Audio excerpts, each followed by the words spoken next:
Hello, everyone. Charles Watts here. Welcome to another edition of Inside Arsenal. It's Saturday. I hope wherever you're watching or listening to this show around the world, you're having a very good start to the weekend. And long may that continue. We are, of course, now 7 days away from Arsenal's return in the Premier League with that trip to Brentford next weekend. Looking forward to that one. We are, of course, that means still slap bang in the middle of the international break, which, as always, is dragging on. There has been a fair bit of Arsenal interest in the last 24 hours or so in terms of players in action for their national teams. Bukayo Saka, Declan Rice, Jorginho, Yaka Kivior. So we'll talk about that a little bit in this show. We've got some news on Martin Odegaard as well. The Norway manager has given a very positive update on his fitness ahead of that game against Brentford next weekend. Edu's landed himself an award. And of course, the huge news since the last time I recorded an episode coming from the Premier League that Everton have been slapped with a 10-point deduction for breaking the sort of money rules, the sustainability rules, which could have huge consequences in terms of Manchester City, in terms of Chelsea, in terms of the wider context of the Premier League.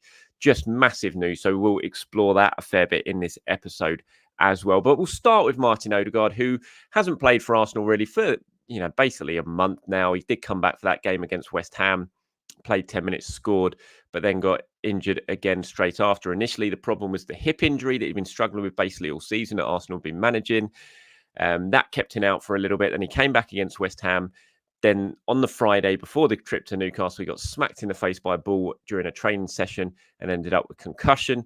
And with the Premier League's concussion rules the way they are, of course, you have to not then play for a certain amount of time following showing symptoms of concussion. That has now passed, but that hip issue that has been plaguing him or troubling him, whatever you want to call it, basically for the season, is still there lurking in the background.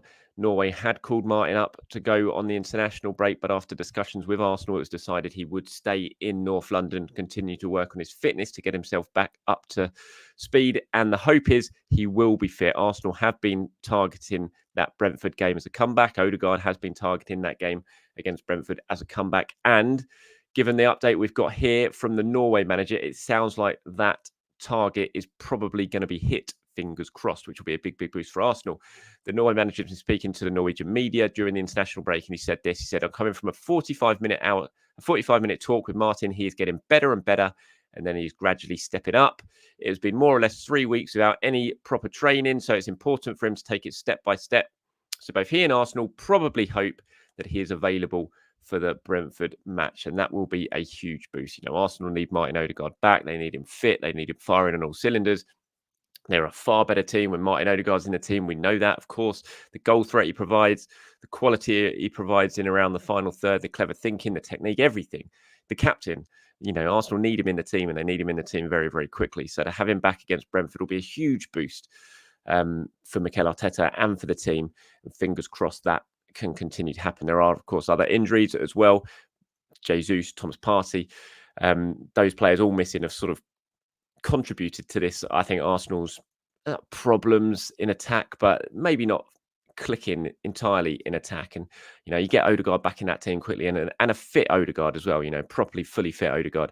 They're going to look so much better going forward. And you add Gabriel Jesus into that mix as well, and suddenly I think you're looking at a completely different proposition in terms of Arsenal in an attacking sense. So fingers crossed. That is that statement, that update from the Norwegian manager holds true, and he is back available for the game against Brentford. He is at London Colney. He is working very hard. I know that, to try and get fit for that game. That is what Arsenal have been targeting. That's the whole reason he didn't go away with Norway, was to keep him here and make sure he's fit and ready for after the international break. So fingers crossed that is the case.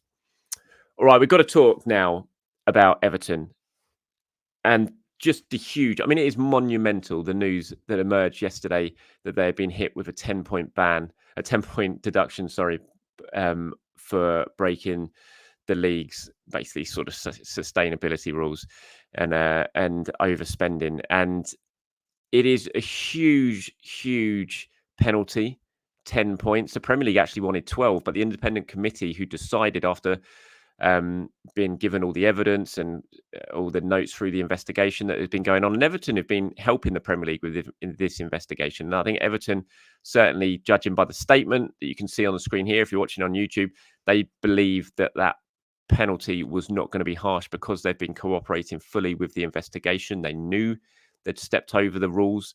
And I think they were certainly hoping it was going to be less. I think they're going to appeal. Well, they are going to appeal. They've announced they're going to appeal. And whether this ends up getting cut, this points deduction ends up getting cut, remains to be seen. But Everton absolutely furious. They said they were shocked and disappointed by the ruling of the Premier League's commission. The club believes the commission has imposed a wholly disappropriate and unjust sporting sanction. The club has already communicated its intention to appeal the decision to the Premier League. The appeal process will now commence, and the club's case will be heard by an appeal board appointed pursuant to the Premier League's rules in due course. They continue to talk about how they've been transparent in the process and given the information over that was needed. This line at the end is really, really interesting and important, I think. It says the club will also monitor with great interest the decisions made in any other cases concerning the Premier League's profit and sustainability rules. Now, I mean, that is just a clear message to the Premier League that Everton will be watching what happens with Manchester City. And that's why this ruling is potentially so seismic in terms of the Premier League. We've not seen anything like this before in terms of punishment from the Premier League for breaching sustainability and spending rules.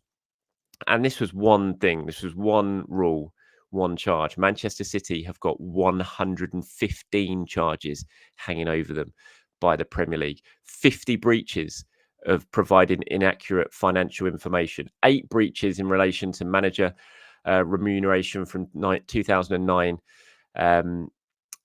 12 breaches in relation to player remuneration from 2010 to 2015, 5 breaches linked to UEFA's financial regulations, 25 profitability and sustainability breaches, and 30 of failing to cooperate with the Premier League investigation. So just think about all of that. Everton's was one. It was one single breach, and they did cooperate with the Premier League's investigation. Manchester City have done everything to try and hold up the investigation. They're accused of misrepresenting their accounts for almost a decade. I mean, it's huge. It's absolutely huge. And that's why I just think this is so seismic, and why Everton are quite right to point out, that they are going to be watching with interest what happens now with the Premier League. This is, they've set a precedent now. They've set a precedent in terms of how this is going to be handled and the potential punishments that could be dished out. We know they're investigating Chelsea now for sort of hidden payments during the Roman Abramovich era as well. And there's talk that if Manchester City get, if they get found guilty of these charges, which of course they deny, and they say they have evidence to prove that, and that's why this is dragging on. And the Premier League also labelled Everton's one as a complicated case, and that was one charge. Manchester City have 115. And so if the Everton one's complicated, imagine what they would describe this one as. And this is also Manchester City we're talking about, with basically unlimited money to pay whatever lawyers, whatever it takes to drag this on, to make it even more complicated. And that's what the Premier League are going up against here. But the Premier League have set a precedent, and this is so huge in terms of what happens now. There's talk that Manchester City, Chelsea, they could face relegation should this happen. But I look at it and I think, is that really punishment enough? Manchester City have basically won. And again, of course, this hasn't been proven yet. Nothing's been proven, and Manchester City deny any wrongdoings. But if they are found to be guilty, is relegation enough? Are fines enough? Are points deductions enough? Teams have, Manchester City have won, I think, 8 titles during that time. If they're found guilty, they would have denied, through cheating, basically, 8 other teams' titles.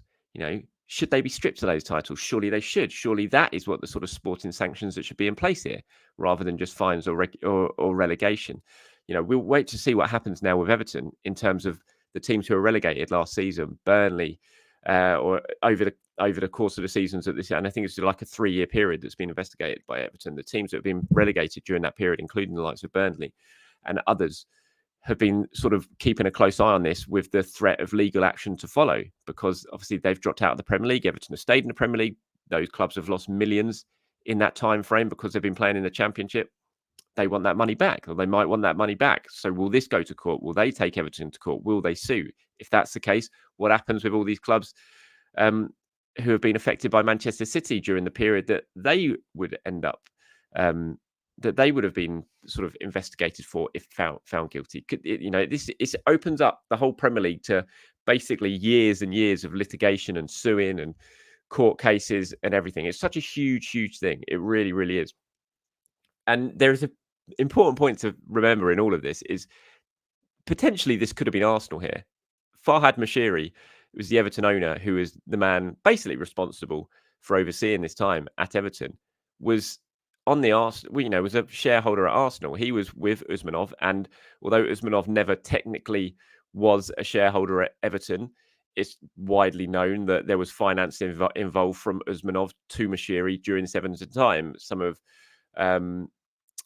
Usmanov's companies were sort of sponsors at Everton during that time, and so it's all been linked. And those two could well, if things had gone differently, been running Arsenal during this period. They could have been the guys running Arsenal, and so this easily could have been Arsenal. It can happen that easily, and that's why owners. There needs to be so much more stringent tests. And of course, this is just a Premier League. You go down the pyramid, and everyone's kind of focused on this now because it's a big story, because it's a Premier League. But you go down the pyramid to smaller clubs in the Football League, and this is happening left, right, and centre. I've got a lot of vested interest in Reading, a club just down the road from me, a club that I worked as a reporter on the newspaper there for years, had brilliant times there covering that football club. And they're an absolute financial mess now because a series of awful owners have come in and just run the club into the ground and basically stripped it. And there's so many other clubs like that. And that's why owners need to be checked. There needs to be stronger checks on these clubs, on these owners who come in and take over clubs. And I think it does need to be remembered at the moment. While this is a Premier League thing because it's Everton, this is happening to other clubs all over the country, smaller clubs who don't even have the finances to be able to fight it potentially like Everton could, who don't have the millions of the Premier League money to come in to help fight it and keep it afloat. And there's an ownership problem in this country. There absolutely is, and there needs to be stronger checks.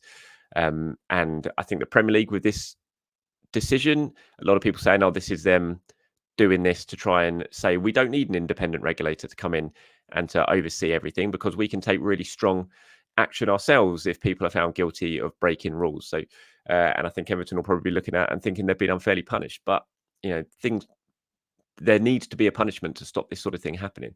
And if this is the first one, then they've certainly set a very strong precedent, and it is going to be absolutely intriguing to see what happens with Manchester City and Chelsea over the coming years.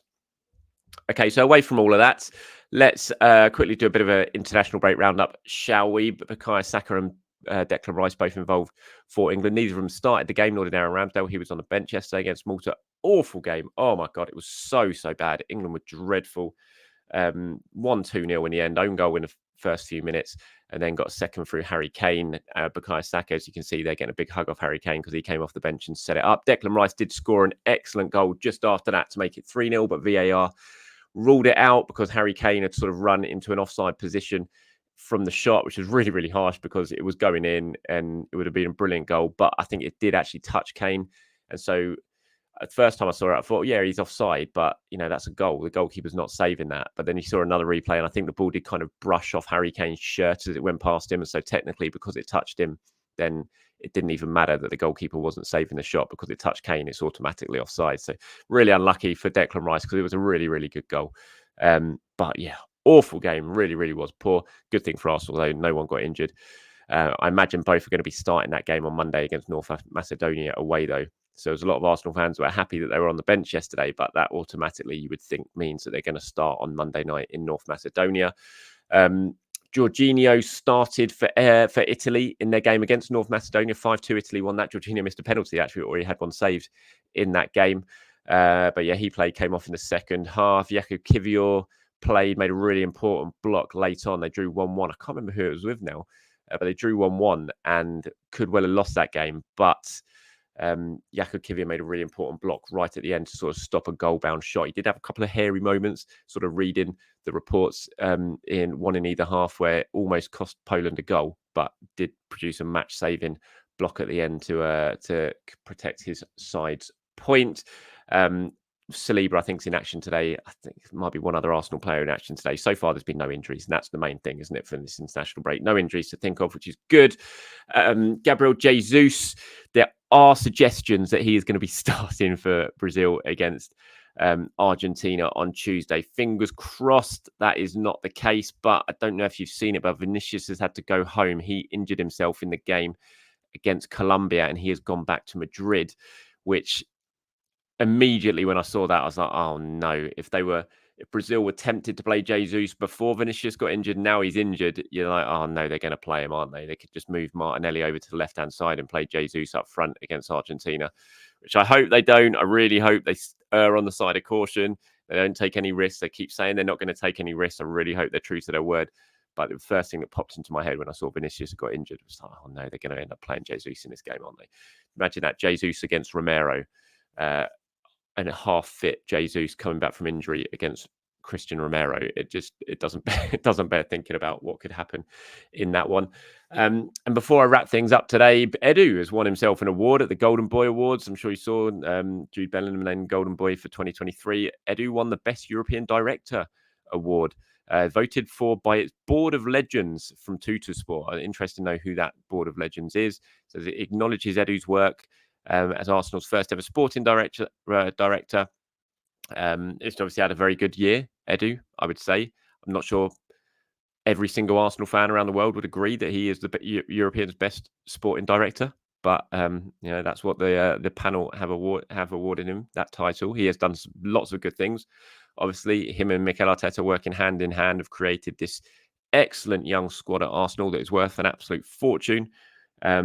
And they are doing very, very well in the Premier League. So you can't sort of fault him on that regard. But there have certainly been some issues as well, you have to say, with Edu in terms of certainly selling players and bringing money in, whether that's entirely down to him.